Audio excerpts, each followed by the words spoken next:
Well, thank you, Coach. You'll always be the coach of the Essendon Football Club to me. No matter if I have the job at the moment, I think whenever I see the man, and I do thank Kevin for everything he has done for me and my family, and those of you who know Kevin as a football coach see him as get his 30 seconds on the news, or you see him coaching a club, but what he has done for myself and my family, I can't thank him enough, and he's a very special person, and I appreciate you taking the time out of your schedule tonight, Kevin, to come down, so thank you.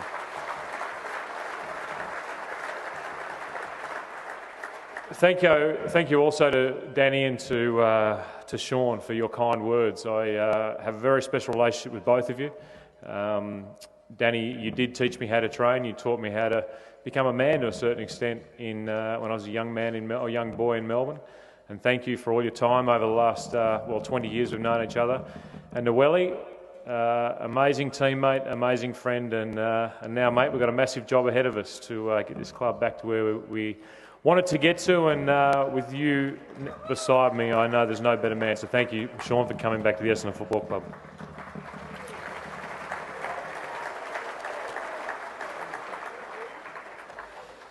Shouldn't have folded these notes because they won't lie straight. Look, becoming a legend of the Essendon Football Club is not something that I ever thought of. It is a foreign feeling to even get up here and talk about it, because the ethos and the being of a football club is one of team. And you think about becoming a legend when if so many people have been at a football club with you, and we look, as Tim went through the roll call, the great legend of the Essendon Football Club and the people who have made it up. And not only are there's 21 people who are officially legends, do they make the Essendon Football Club, but the people who go along with their journey. And I'd like to think that whether it be legendary status or any acknowledgement that puts you over and above your teammates, it does go against what we stand for at a football club. I'm very privileged to have the honour. But people like Mark McCurry, Ricky Olorenshaw, Steve Alessio, Dustin Fletcher, Joe Mercedes, people who have been along the journey with me in my 20 years of football, or guys like Bruce Reid, Bruce Connor, Paul Wise, Paul Liu, Ian Reynolds, people who have also been along that journey. I hope that you feel some of this, that this legendary status for myself goes to all the people who have been part of the football club when I have been part of it, because there is no doubt that one person or 21 people do not make this club what it is. And as I grew up as a child, the Essendon Football Club was everything to me. It's very hard to understand, and I know a lot of you people in this room are Essendon supporters, and I'm not sure if the players are still here or not, but if you weren't an Essendon supporter and weren't a passionate Essendon supporter, it's very hard to know what it feels like when you win or lose as an Essendon supporter. It defined who I was. It taught me a lot about myself when I came to the club. But in my time as a supporter and player, the Essendon Football Club won 4 premierships, 6 night flags. We almost won our 7th. And it's been the premier club in the AFL. The small part that I've contributed is fantastic, but I really want to honour those people who have been on that journey with me. So thank you very much to all of you who have been there.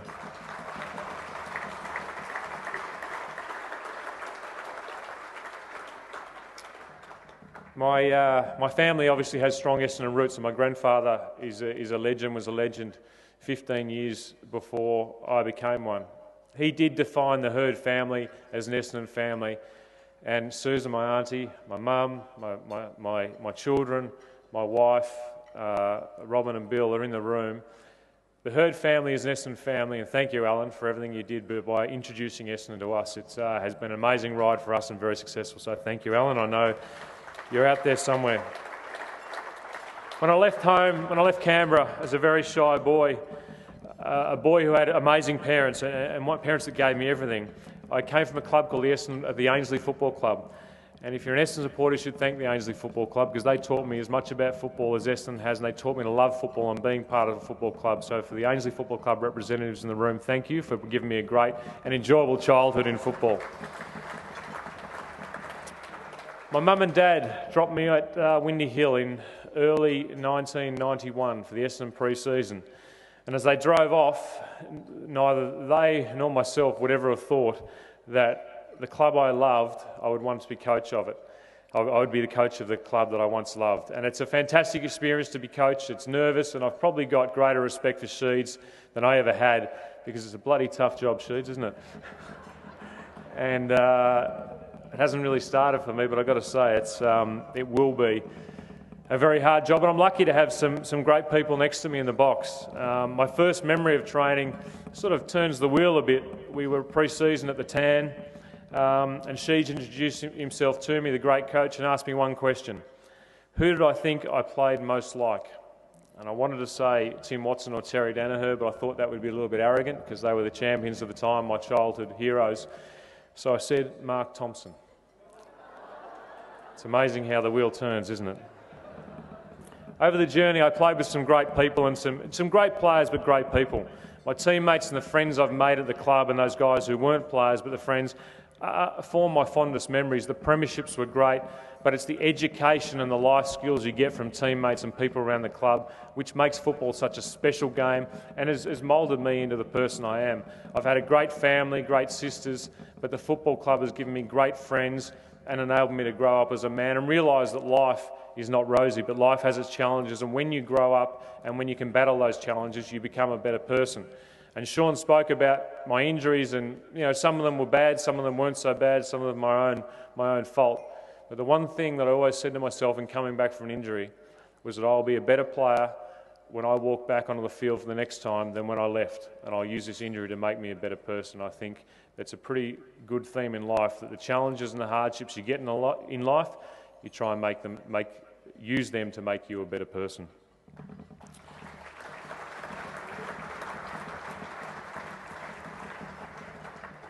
At Essendon, I always felt as though I was more than just a player. I felt as though I was part of a family. I think that every person who's played at this club or been at this club, you do feel like a part of a family.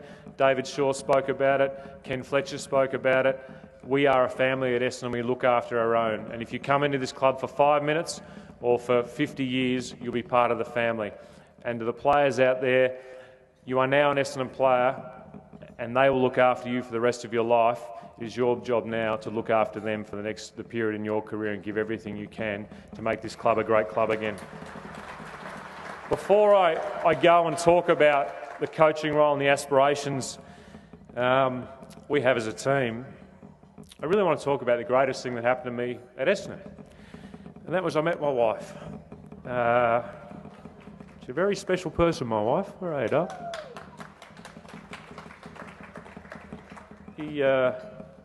Got a bit teary here. I hope that none of the players are there. Boys, go home, would you? Go home. But my wife is an amazing person. If I wasn't part of the Essendon Football Club and I didn't go to the Grand Hotel back in 1993, I never would have met her. She is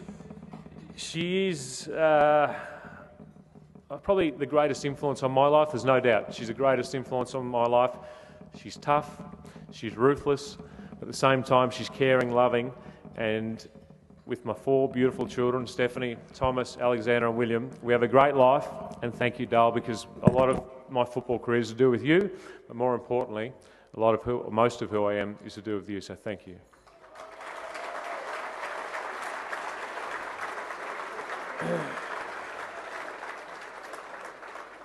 There is only one reason that Mark Thompson, Brendan McCartney, Simon Goodwin, Dean Wallace and myself have formed the coaching room of the Essendon Football Club, and that is to be successful. We want premierships, we want success, we want to be the best club in the AFL again. I'm not telling you it's going to happen overnight, but you have a very, very committed playing group out there, a group who listens and learns better than I have ever seen. They love being part of the football club, and with the players and the coaches, we will improve this football club. As I said, it won't happen overnight, but it will happen.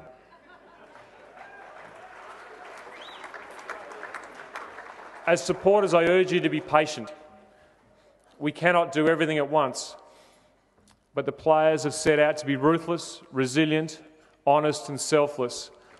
And ahead of them the next 6 months is the toughest year of their life. I promise you, boys, this is going to be the toughest year of your life.